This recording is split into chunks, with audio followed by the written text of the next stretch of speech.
Quando eu gozei, eu fiquei tipo. Eu vi que tinha rolado mais ou menos, só que eu fiquei meio que querendo esconder dele, assim, porque eu também não tinha entendido direito. E aí depois quando ele viu. Vamos fazer de novo!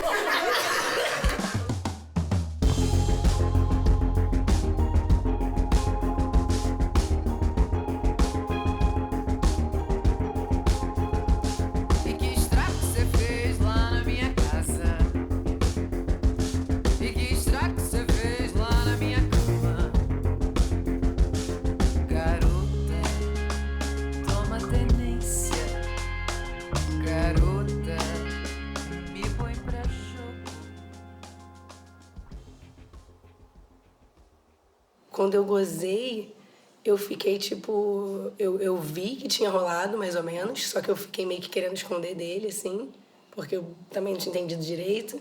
E aí depois, quando ele viu, ele ficou tipo: caralho, você fez xixi na cama? O que rolou aqui? Aí eu, tipo. Não, foi a cachorra, sei lá, sabe? Tipo assim, eu tinha uma cachorra na época na casa da minha mãe, então, sei lá, não sei nem o que veio na minha cabeça, mas eu lembro de ter falado isso, sabe? Foi bem engraçado. Então, eu tinha 17 anos, mas na época estava meio na moda falar de ponto G e tal. E aí, então, desde muito nova, com meu namorado, a gente pesquisou bastante no corpo isso, né? Até que um dia, um jato, assim, que veio escorrendo pela parede toda.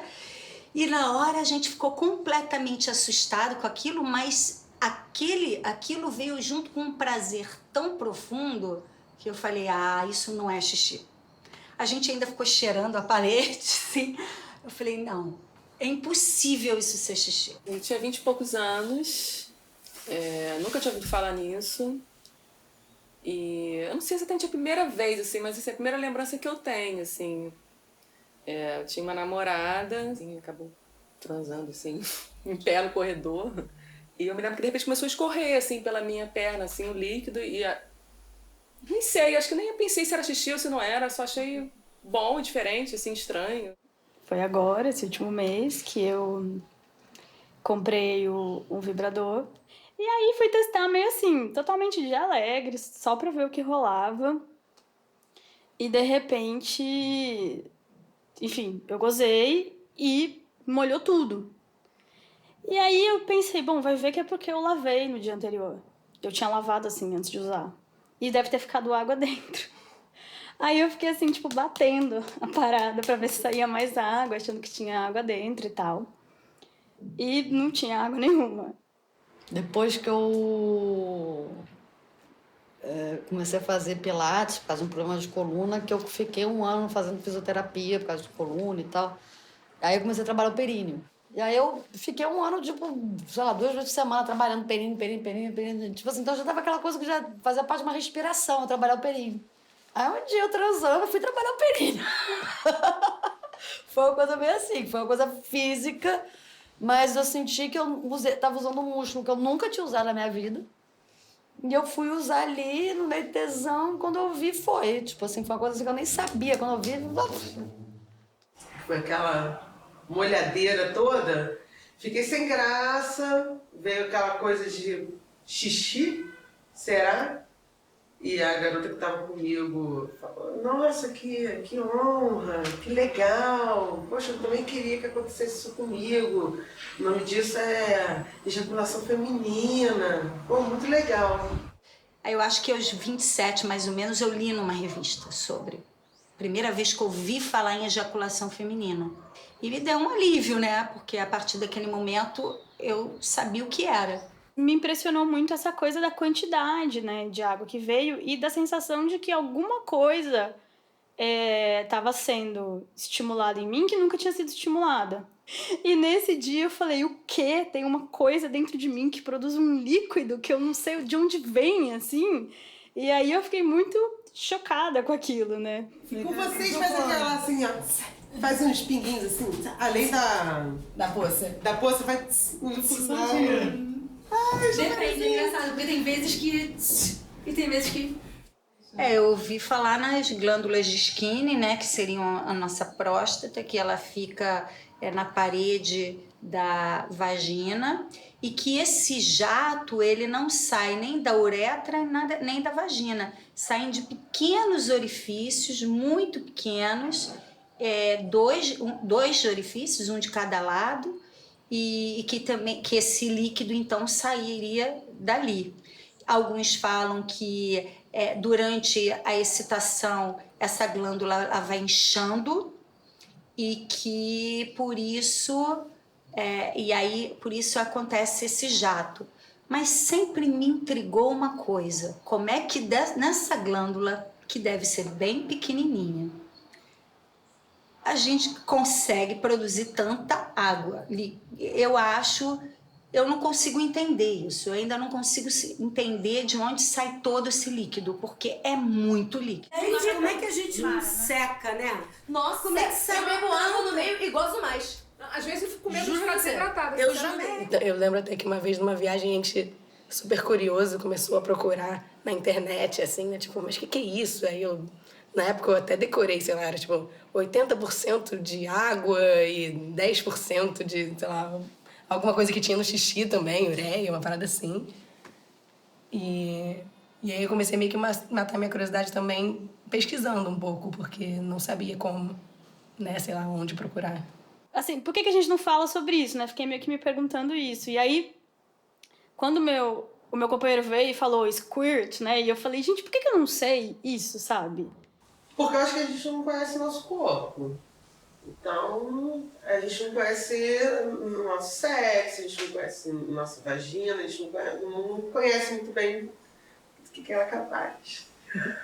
Então, quando surge uma coisa que não é corriqueira, que né, nem todo mundo já experimentou, pelo volume de líquido, pelo cheiro ser diferente. E é diferente também de xixi, mas a gente duvida, né? Que a gente está vivendo, né? Foi uma época que eu até duvidei também do que estava acontecendo comigo, porque muitas das pesquisas que eu li tinha a ver com isso. Tipo, muitos médicos dizem que é mentira. Tipo assim, como é que você sabe, sabe? Você não sabe disso. Tudo que eu lia, assim, era mais textos, assim, de pesquisa científica. E as pesquisas eram sempre muito inconclusivas ou contraditórias, assim. Uma dizia, até da quantidade, dizia que são poucos mililitros, dizia que era muito, assim. Então a quantidade, assim, nunca havia consenso sobre a quantidade, a consistência, qual órgão que produz, se todas as mulheres podem ter, se é xixi, se é um orgasmo, assim, o que eu lia na internet era sempre, assim, pesquisa científica e muito nesse sentido, né? Não conclusivo. Então, passei a me interessar mais, não pela uma suposta verdade científica, mas pela experiência das mulheres que também têm isso, né? Também ejaculam. Gente, olha, eu vou dizer uma coisa. Eu nunca tive essa oportunidade, a não ser um dia lá, de trocar com outras pessoas que ejaculam. Isso é uma coisa que eu vivo há anos atrás de parceiras. Porque é uma coisa muito solitária. Pelo menos para mim foi durante muitos anos. Se a gente entender que no século XIX ainda não se sabia praticamente nada sobre o útero, é impressionante como a medicina está pouquíssimo interessada na sexualidade feminina. Perguntei para uma ginecologista o que ela sabia sobre ejaculação feminina. Ela disse que nada. Aí eu perguntei se ela nunca tinha estudado nenhum livro de medicina. Ela falou não, nunca tinha visto absolutamente nada a respeito. Aí ela falou, sinal que não deve existir. Aí eu falei para ela, mas você nunca viu na internet vídeos, inclusive? Ela falou, você acredita no que está na internet? Já conversei com alguma amiga que perguntou para ginecologista. Não foi você? Foi? Então é isso. Que negou a existência, né? Isso que é incontinência urinária. Incontinência urinária, né? Incontinência urinária interessante essa, né? Que só dá quando você trepa. Sensacional. Vou trepar de fralda agora, então. Mas uma coisa que eu pensava assim, quando eu lia que era xixi, eu pensava assim, gente, mas se for xixi, foda-se, porque é gostoso. Se for um prazer enorme fazer xixi na hora do sexo, também pensava isso, assim. Pouco importa se é xixi ou se não é, importa o prazer que dá, né?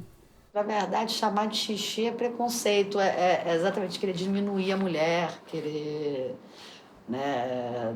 Tirar esse poder, né? Como tantos poderes foram tirados da gente, né? De sabedorias e de força, né? Me incomoda muito quando as pessoas dizem que isso não existe, porque isso é uma forma de repressão do feminino. Teve uma pesquisa em 2010 em Londres, que era uma pesquisadora mulher, que chegou à conclusão que o ponto G não existe, né? E que isso tudo é coisa da nossa cabeça, e que a ejaculação feminina também não existe, e que isso era muito bom chegar a essa conclusão, porque assim as mulheres as mulheres não ficam buscando um ideal que não existe.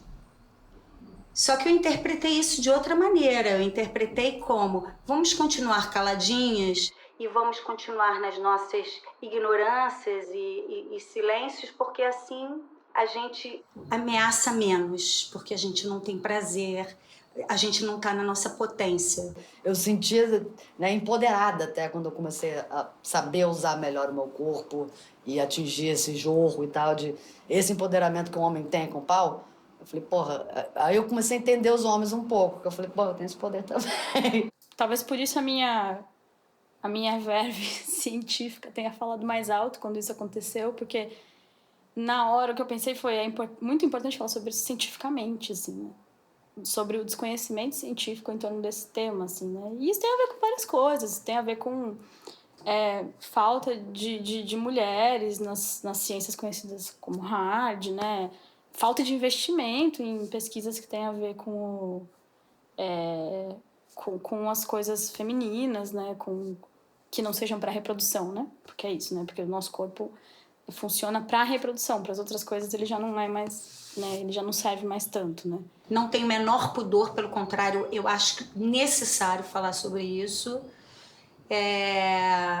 Mas muitas pessoas se incomodam também. Acho que por aquela questão de eu não ejaculo, então eu tenho um problema, ou, né? Então tem aí um tabu das próprias mulheres de quererem conversar sobre isso. Mas se a gente entender que é só uma questão de prática, de conhecimento, de autoconhecimento, eu acho que as mulheres deveriam mais querer saber sobre isso, né? Um momento, assim, da minha vida, eu já pensei sobre essa questão de se eu contar pra alguém, vai ser quase como se eu estivesse me gabando, né? Tipo, olha o que eu faço, né? Porque eu acho que é por causa do mito da parada, né?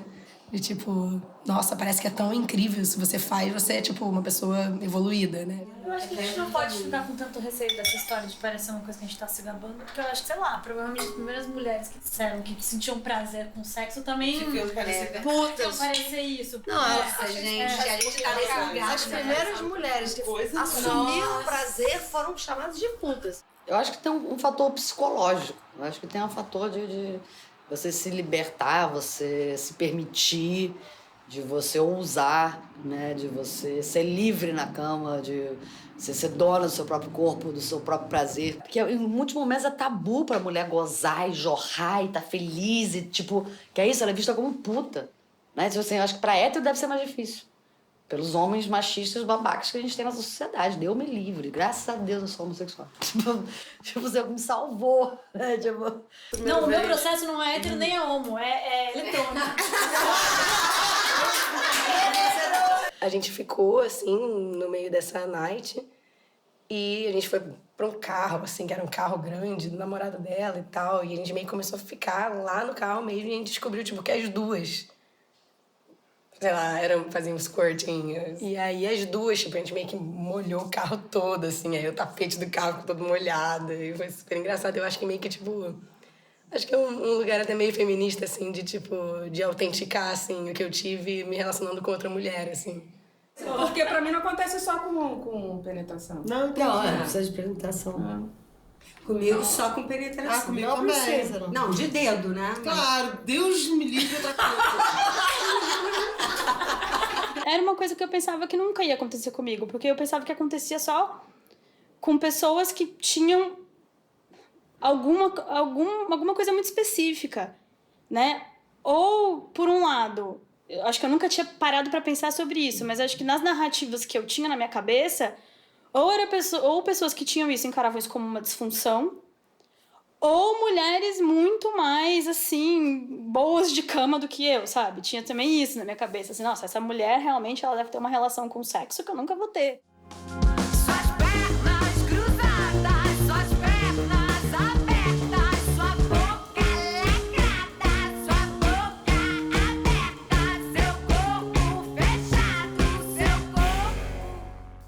Eu tive uma experiência constrangedora. Eu estava nos Estados Unidos e conheci um fotógrafo, um cara super interessante, que fazia yoga, fotógrafo da ONU. E aí ele começou as preliminares e foram maravilhosas. Foram incríveis as preliminares dele. E aí eu ejaculei na cara dele. A gente mal se comunicava, porque o meu inglês não é tão bom assim. E ele ficou muito incomodado, muito incomodado. Ele ficou muito puto. Ele achou que eu tinha feito xixi. Eu estava conversando com um amigo meu, jovem, e ele falando como que ele adora sexo. Adoro sexo. Não, adoro sexo também, ótimo, né? E aí, não sei como que eu entrei nesse assunto do esguicho. Aí ele falou assim, ele é heterossexual, tá? Aí ele falou assim, porra, eu odeio quando acontece isso com elas. Porra, eu acho nojento. Eu falei, mas você tá falando que gosta de sexo? Que tipo de sexo que você gosta, né? Nojento. Não, maneiro mesmo é porra, jogar na cara da mulher, engolir, isso que é legal, incrível. Água sanitária cremosa, asquerosa. Fala sério, meus amiguinhos, deixem de ser cuzões, né? O sangue menstrual é intocável porque ele é nojento, o peito que tem leite é intocável porque ele é sagrado. Né? Então a gente não tem essa relação dos fluidos do nosso corpo como algo erotizável, como algo que é possível de ser sexualizado, ao contrário deles. Porque tudo que porra é isso, né? Então é ótimo, porra é maravilhoso, significa que o cara teve um super orgasmo, se você engolir porra, maravilhoso, você é a mulher mais incrível do mundo, né? E os nossos fluidos nada, né? Um é proibido, o outro é nojento, né? Então, e aí vem essa terceira possibilidade, que é a possibilidade da ejaculação, e aí também gera de um lado repulsa, de outro lado um certo fetiche, né? Mas porra, tem gosto bom? Não! Alguém me diz que tem, tudo bem, eu respeito, mas eu pessoalmente não acho, né? Só que você significa, né? Você dá um significado pra isso e acaba virando gostoso, né? Olha, se tem uma coisa nessa vida que eu entendo muito pouco é de homem. Mas, pelo que eu ouvi falar, quando eles ejaculam, o sexo praticamente acabou ali, o sexo, né? Bom, pelo que se convenciona chamar de sexo, né? Tipo, eu acho que é o ápice deles ali. E com a gente, não, pelo menos na minha experiência, não é o final. O que eu percebo comigo é que quando eu ejaculo uma vez, eu ejaculo outra, e eu sou capaz de ejacular de, sei lá, de 1 em 1 minuto. E tendo prazer, e cada vez mais prazer. Quanto mais eu ejaculo, mais prazer eu tenho. Eu faço tipo assim, eu ejaculo de 1 em 1 minuto. E com uma cara assim, ó. Tipo besta. Os guichos, gente, não aguento mais. Aí dá vontade, assim, de ter o gozo... que é o fim do prazer. Tem uma hora que a gente chega, né?